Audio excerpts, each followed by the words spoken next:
Welcome to the Deep Dive. We're here to take a whole pile of information and really pull out the most important bits for you. Today, we're plunging into something that's sent, well, genuine ripples across global trade, geopolitics even. These sudden, unexpected U.S. tariffs hitting India.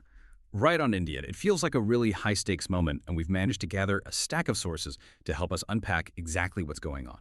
So our mission today, understand what triggered these new tariffs. What are the immediate impacts, the long-term ones, for India, for global trade? And crucially, what does this tell us about the complex dance between major world powers? The surprising thing from our sources might be this. It's not just about trade numbers. This tariff, yeah, it looks like an economic tool, but maybe it's actually a pretty precise geopolitical instrument. It seems almost designed to force India into a stark choice. Energy security versus its alignment with the West. Maybe less about cutting Russia's cash flow and more about redrawing alliance lines. Anyway, let's get into it. The tariff tangle. A sudden escalation. Okay, let's dive into the specifics then. Our research points to India becoming this unexpected, almost baffling key target in Washington's latest push. The push to pressure Russia over the Ukraine war. What exactly happened here, and when did this shift? Yeah, what's really striking is both the scale and just how sudden it was.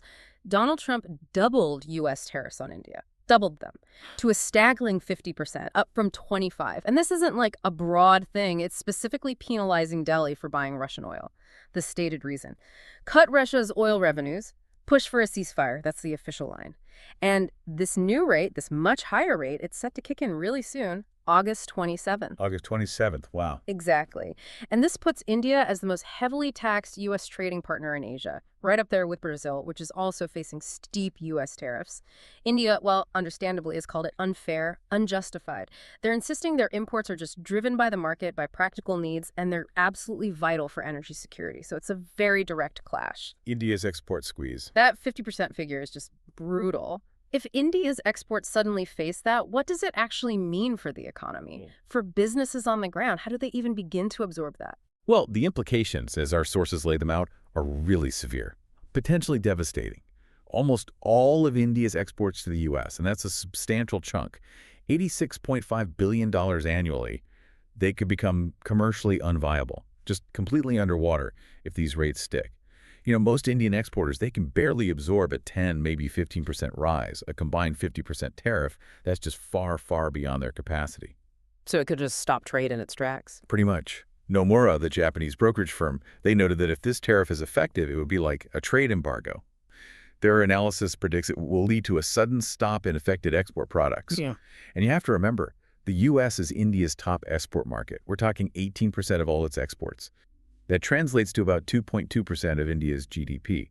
Even the old 25% tariff, half of what's proposed, could shave 0.2 to 0.4% off India's GDP. That risks growth slipping below 6% this year.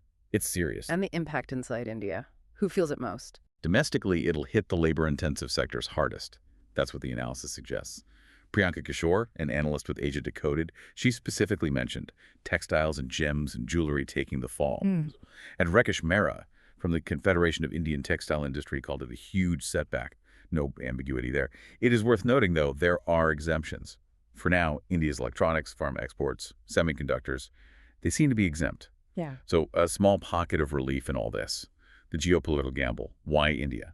Okay, so given that staggering economic hit you just described, it really begs the question, doesn't it? If the main goal is pressuring Russia, why come down so hard, specifically on India? Our sources definitely mentioned other big buyers of Russian oil, like China, Turkey. What changed in Washington's thinking? What's the bigger geopolitical game here? That really is the million-dollar question, isn't it?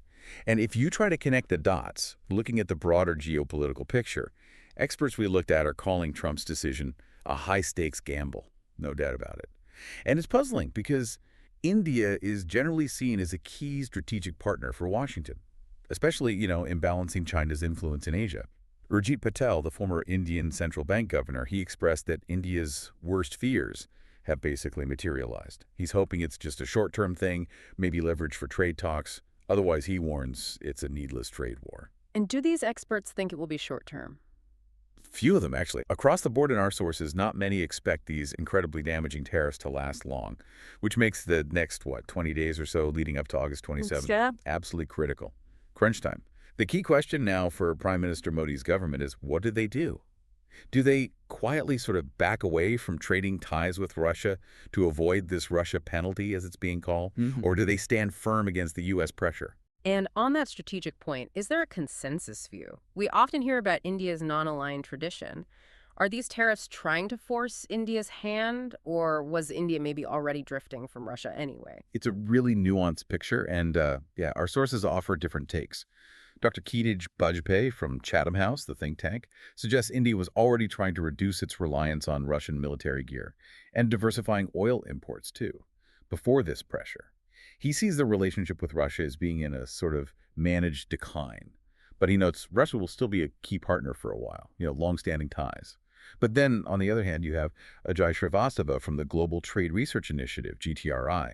He thinks these U.S. actions could actually backfire, could push India to reconsider its strategic alignment, maybe deepening ties with Russia, China, others. He even floats the idea of reviving India-Russia-China trilateral talks. That might come up when Modi visits China soon for the SCO summit. The Shanghai Cooperation Organization, right, with Russia and China as key members. Exactly. So yeah, it's a massive moment for India's foreign policy. Correct. High stakes doesn't quite cover it. Trade talks, investments, and retaliation. Okay, so those next 20 days are incredibly important. What's immediately next, especially with those trade talks happening right now? Yeah, the immediate focus is definitely on those August trade talks. A U.S. team is visiting India. Now, these negotiations had already stalled before, specifically over things like agriculture and dairy, sectors where the U.S. wants much more access, but India holds really firm. Big domestic political sensitivities there.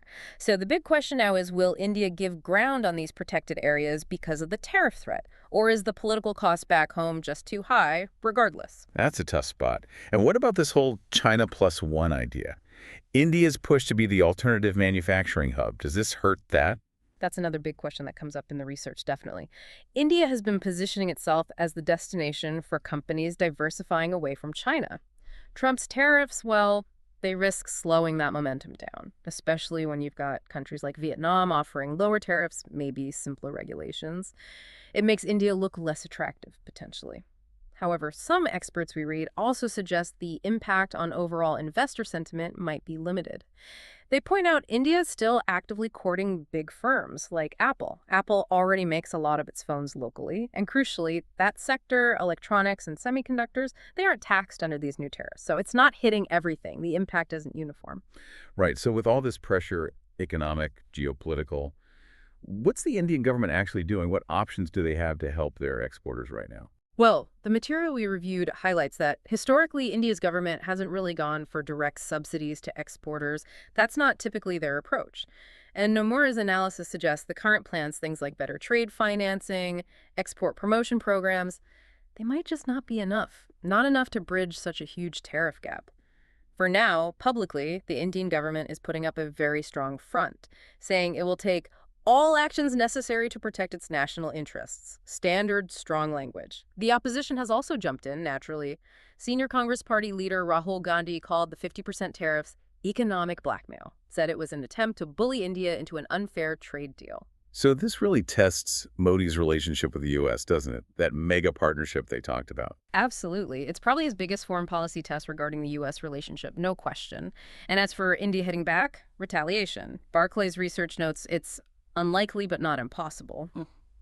And there is precedent, which is important. Back in 2019, India did announce tariffs on 28 U.S. products, things like U.S. apples, almonds. That was in response to U.S. tariffs on steel and aluminum back then. Though it's worth adding, some of those Indian tariffs were eventually rolled back in 2023. So the option's there on the table, even if the first instinct might be to try and de-escalate through talks. Outro. Wow. What a complex, tangled web. Economic pressure, geopolitical strategy.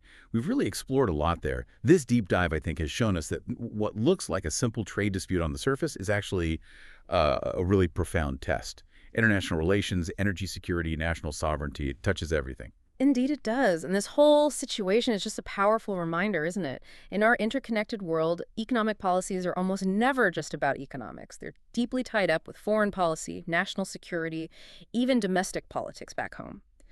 Maybe the surprising takeaway, pulling together all our sources, is this. Despite the obvious economic pain, these tariffs might just inadvertently strengthen India's resolve. Strengthen its resolve to diversify its partnerships even more. maybe pushing it closer to blocks the U.S. actually wants to counter rather than forcing it to abandon Russia completely. It's a high-stakes gamble, like we said, and it could have some really unintended consequences. The next few weeks, they're going to be absolutely crucial. Will dialogue win out and avert a full trade war, or does this mark a real shift in how global powers align? It certainly leaves us, and you, with a lot to think about. Mm-hmm. When you consider this kind of intense pressure, what stands out to you? How do countries navigate these huge decisions when their absolute core interests seem to collide like this? Something to mull over as we all continue to watch the story unfold.